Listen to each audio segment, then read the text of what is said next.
Hello everyone, welcome to my channel. I hope everyone is having a wonderful day. Before starting the video, go ahead and hit the subscribe button and give this video a like up. Vulcan vs. Betazoid telepathy in Star Trek explained. Vulcans and Betazoids both possess telepathy in Star Trek, but each species handles their abilities differently. Both Vulcans and Betazoids possess telepathy in Star Trek, but their abilities take different forms. Throughout Star Trek, the original series, the Spock, Leonard Nimoy, a half-Vulcan, uses his telepathic abilities several times, most often in the form of a mind meld.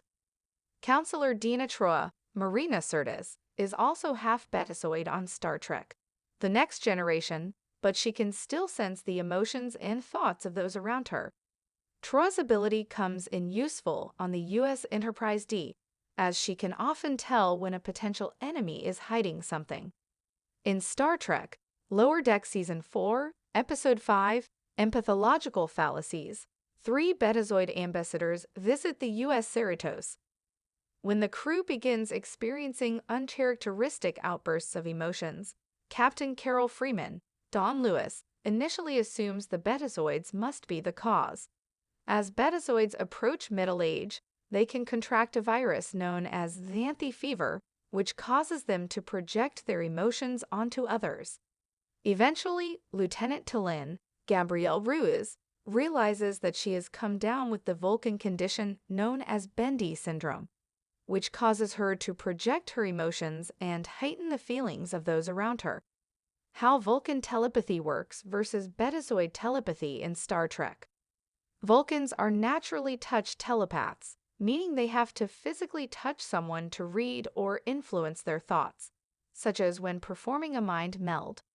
However, Vulcans with particularly strong minds can learn to use other forms of telepathy.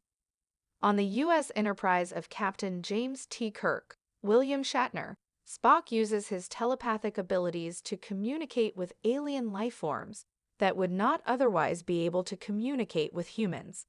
Spock can also influence the minds of others with telepathic suggestion, something Betazoids can do with training. Betazoids can speak with one another telepathically from a young age and can sense the thoughts and emotions of non-telepaths. Both Vulcans and Betazoids can form long-term telepathic bonds with romantic, or sometimes platonic, partners, regardless of whether their partner possesses telepathy or not. Counselor Dina Troy and Commander William Riker, Jonathan Frakes, have one such bond on TNG, often referring to one another as Imzadi, the Betazoid word for beloved.